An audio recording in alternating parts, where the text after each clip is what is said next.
मेरे साथ वचन से पढ़ने के लिए निकाल लीजिए। लूका रचित सुसमाचार 21 बाब 7 आयत से लेके 19 आयत तक।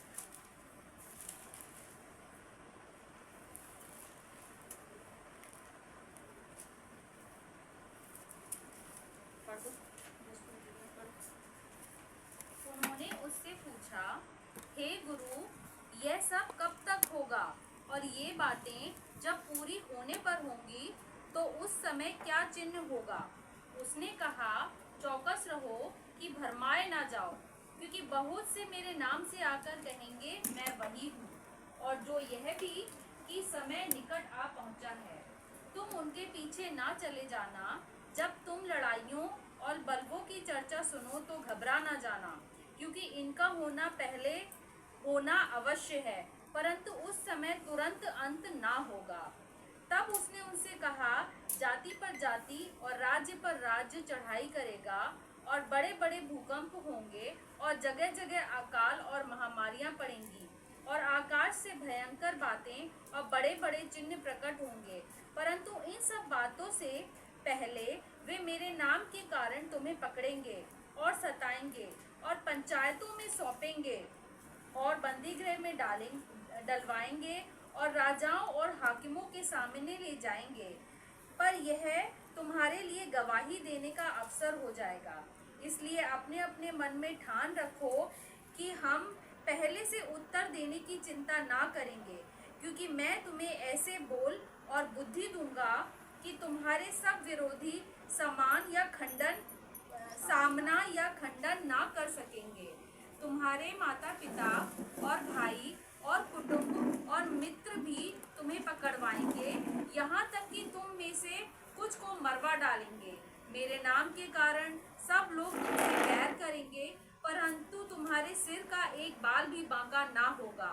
अपने धीरज से तुम अपने प्राणों को बचाए रखोगे। परमेश्वर के वचन के बड़े समझाने का आशीष हो। आमीन।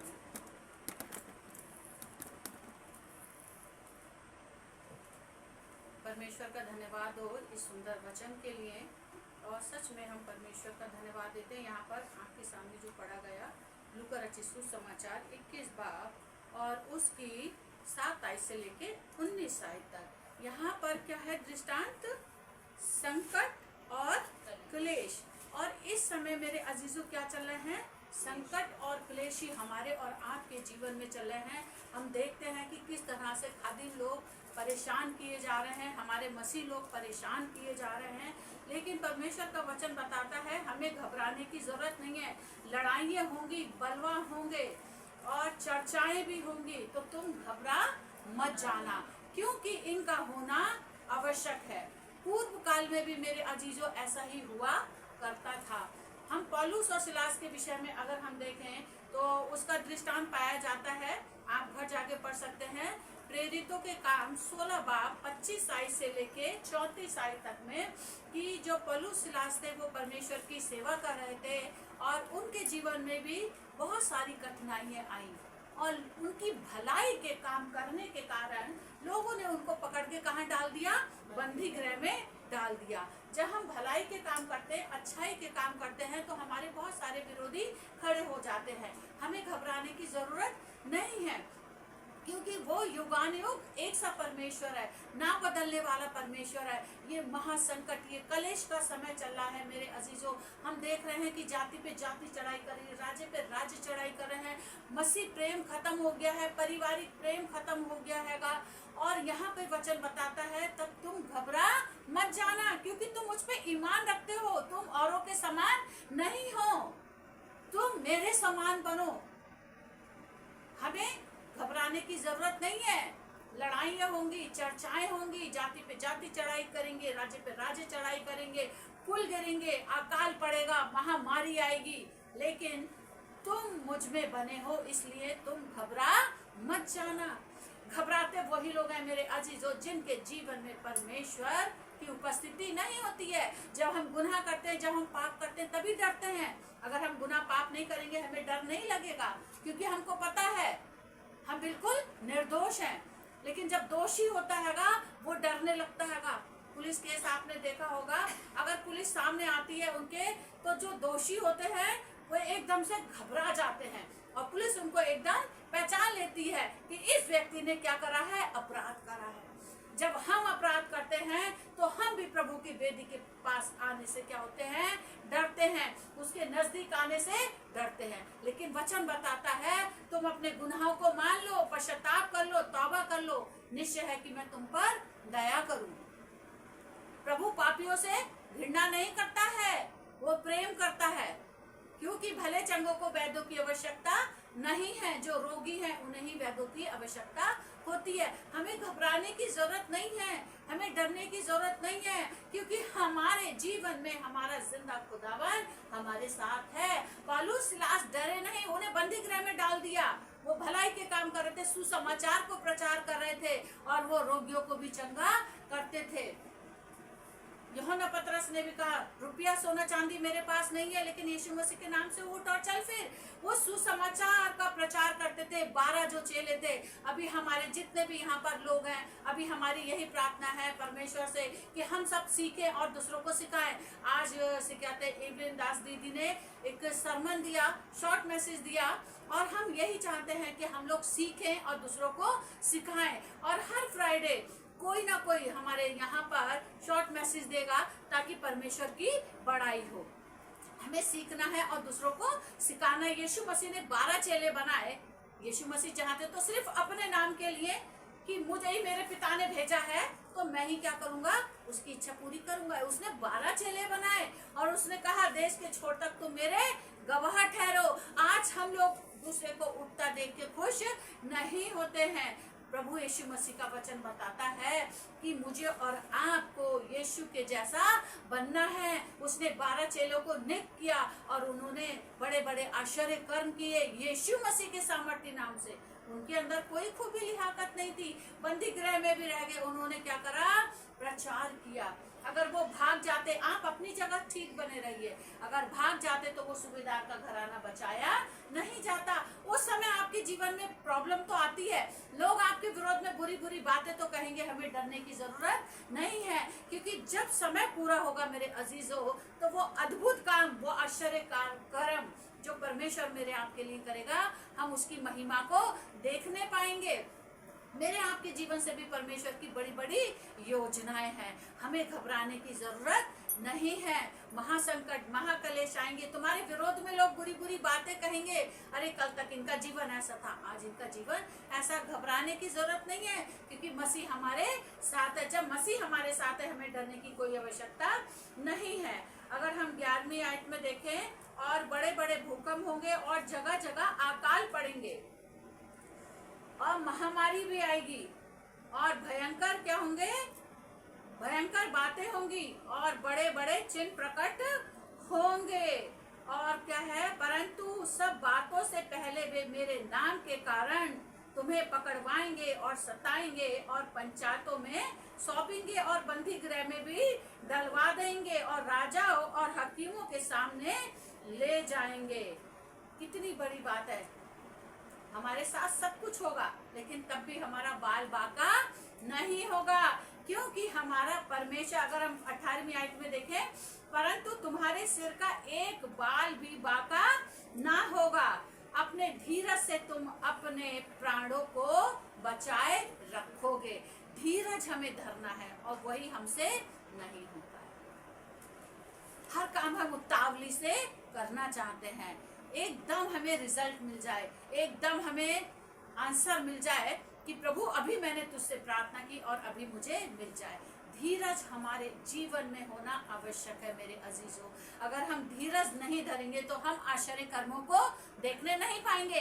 शैतान आएगा और तुरंत हमारे उस काम को कर देगा और आगे जाके हमें नुकसान उठाना पड़ेगा, क्योंकि वो काम परमेश्वर की ओर से नहीं होगा, लेकिन शैतान की ओर से होगा। इसलिए परमेश्वर के समीप बने रहें, धीरज से उसकी बाट जो है, जिससे वो हमें क्या करे, फलवंत करे। यूहन्ना पतरस ने ऐसा नहीं किया, वो धीरज से काम करते थे। पौलुस सिलास धीरज से काम करते थे। वो चाहते तो बंदी गृह से जब संकालें खुल गई, सारे बंधन टूट गए, भाग जाते। वो मौका था उनके पास में, अपने प्राणों को बचा लेते, लेकिन उन्होंने ऐसा नहीं किया। जब ऐसा नहीं किया तभी तो प्रभु की महिमा प्रकट हुई वहां पर, और वो पूरा घराना बचाया गया सूबेदार का। और वो अपने आप को खत्म करने जा रहा था, उसने तलवार निकाली और उन्होंने कहा कि अपने आप को खत्म ना करो। और उसने कहा कि मैं क्या करूं? उसने कहा पूरे घराने समेत तू क्या कर, बपतिस्मा ले यीशु मसीह के नाम से। और उसने पूरे घराने के समेत यीशु मसीह के नाम से बपतिस्मा लिया और वो उनको अपने घर ले गया और उनको भोजन कराया। परमेश्वर के लोगों का आदर और सम्मान जब हम करते हैं तो परमेश्वर किसी का कर्जदार नहीं है। आज हम लोगों को देखते हैं कि परमेश्वर के लोगों का आदर सम्मान नहीं करते भी तो मुंह देख के न्याय करते हैं, सम्मान करते हैं कि भाई बड़ी जगह पोस्टित है, ये बहुत बड़ा आदमी है, तो हम उसका आदर सम्मान करें। हम भूल जाते हैं कि प्रभु यीशु मसीह ने किसको चुन लिया था? मछुआरों को चुना था कि वो उसकी सेवा करें, आत्मा रूह सच्चाई से उसकी आराधना करें। परमेश्वर के दासों के लिए हम आदर सम्मान करते हैं, चाहे वो कोई क्यों ना हो, चाहे वो किसी भी संस्था का पादरी क्यों ना हो, हमें उसका आदर सम्मान करना है। हमें अपने पादरियों का भी आदर सम्मान करना है, क्योंकि मेरे अजीजों परमेश्वर का वचन हमें यही सिखाता है।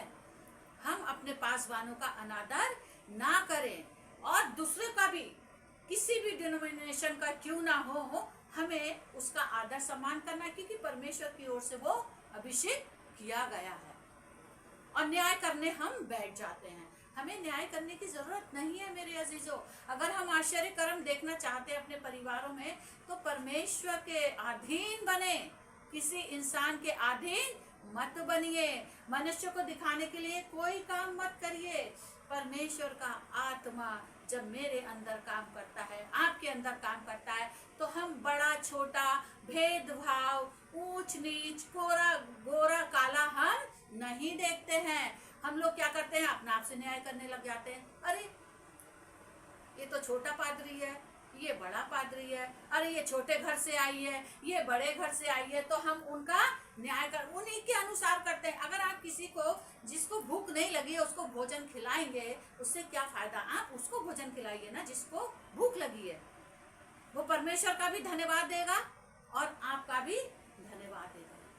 जिसको भूख है वो खाना खिलाएंगे। यीशु मसीह ने कहा है ना, जो कुछ तुमने छोटों में से छोटों के साथ किया, तुमने मेरे साथ किया। वचन को जीना सीखिए मेरे अजीजों। हमें इंसान को खुश करने के लिए कुछ नहीं करना है। आज मनुष्य इंसानों को खुश करने के लिए क्या कुछ नहीं कर रहा है। निश्चय जानिए स्वर्ग पिता से कुछ प्रतिफल नहीं मिलेगा आपको, क्योंकि हम मनुष्य को खुश कर रहे हैं। एक दास दो स्वामी की सेवा नहीं कर सकता है। चुनाव मेरा और आपका है। हमें और आपको चुनना है कि हम और आप कहाँ जाना चाहते हैं। क्या हम परमेश्वर के वचन के अनुसार चलना चाहते हैं या हम शैतान की आवाज को सुनना चाहते हैं? वचन शैतान भी जानता है, मुझसे आपसे ज्यादा जानता है। जब वचन लिखा गया, शैतान वहीं पे खड़ा हुआ था। अंतिम दिनों में अभी दीदी ने भी वचन में बोला ना कि झूठे भविष्यवक्ता खड़े होंगे, उनसे सचेत रहना, सावधान रहना है। अगर हमारा जीवन नहीं बदला है, मैं बुरे काम कर रही हूँ, सुसमाचार प्रचार कर रही हूँ, तो क्या प्रभु मेरे जीवन में है? नहीं है मेरे जीवन में। अगर मैं बुरे काम करूंगी और सुसमाचार प्रचार करूंगी, वचन शैतान जानता है। वचन कोई भी सुना सकता है, क्योंकि शैतान उसके अंदर समा गया है। लेकिन अगर मेरे काम प्रभु के जैसे नहीं है तो मैं प्रभु की जन नहीं हूँ। मैं किसकी दास हूँ? शैतान की दास हूँ। शैतान ने अपनी फौज को छोड़ रखा है। सावधान, सचेत रहने की जरूरत है। जब हम प्रभु के कामों में आगे बढ़ते हैं मेरे अजीजों, तो वचन को पहला इंपॉर्टेंट दें कि वचन के अनुसार हम अपने जीवन को चलाएं। वचन पढ़ा, सुना और बाहर गए संगति से, और शैतान ने आके चुरा लिया, फिर हम बुराई करने लगे, फिर हम बुरे काम करने लगे, तो ऐसा जीवन परमेश्वर को पसंद नहीं है। प्रभु की संगति में आने का मतलब ये है, संगति में बैठने का मतलब ये है कि अपने जीवन को अब क्या करना है? बदल देना है।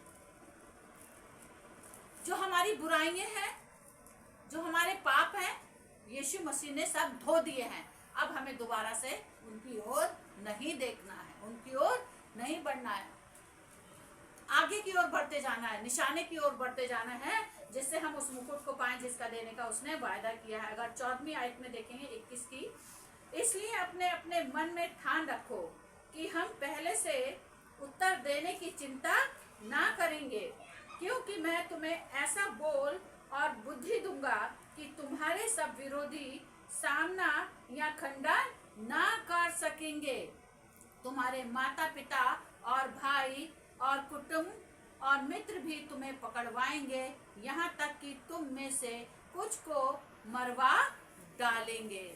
जैसे यहूदा इस्करियोती ने क्या करा था, यीशु मसीह को ही पकड़वा दिया था। लेकिन परमेश्वर कह रहा है तुम्हें चिंता करने की जरूरत नहीं है, तुम्हारा एक बाल भी बाका नहीं होगा, क्योंकि मैं तुम्हारे साथ हूँ। तुम्हें क्या बोलना है, किसके सामने, वो मैं तुम्हारे मुंह में डाल दूंगा। घबराने की जरूरत नहीं है, कोई कितना भी बड़ा अधिकारी क्यों ना हो, क्योंकि जब हमने गलत काम नहीं किया है तो हमें डरने की जरूरत नहीं है। वो हमारे मुंह के अंदर अपने वचन डालेगा और हम उनका दृढ़ता से सामना करेंगे। जैसे दाऊद छोटा बालक था, इतने बड़े गोलियत का उसने सामना किया, तो मैं और आप भी शैतान का सामना करने के लिए तैयार हैं, क्योंकि हम वचन के अनुसार जी रहे हैं, वचन पे चल रहे हैं। हमारा जीवन मनुष्य को दिखाने के लिए नहीं है, लेकिन हम परमेश्वर के वचन के अनुसार अपने जीवनों को जी रहे हैं। यही आत्मिक सेवा है मेरे अजीजों, और प्रभु चाहता है हम और आप उसमें दिन प्रतिदिन बढ़ते चले जाएं। तो परमेश्वर इस वचन के द्वारा हम सबको आशीषित करे। अपने सरों को झुकाएंगे, दुआ में जाएंगे।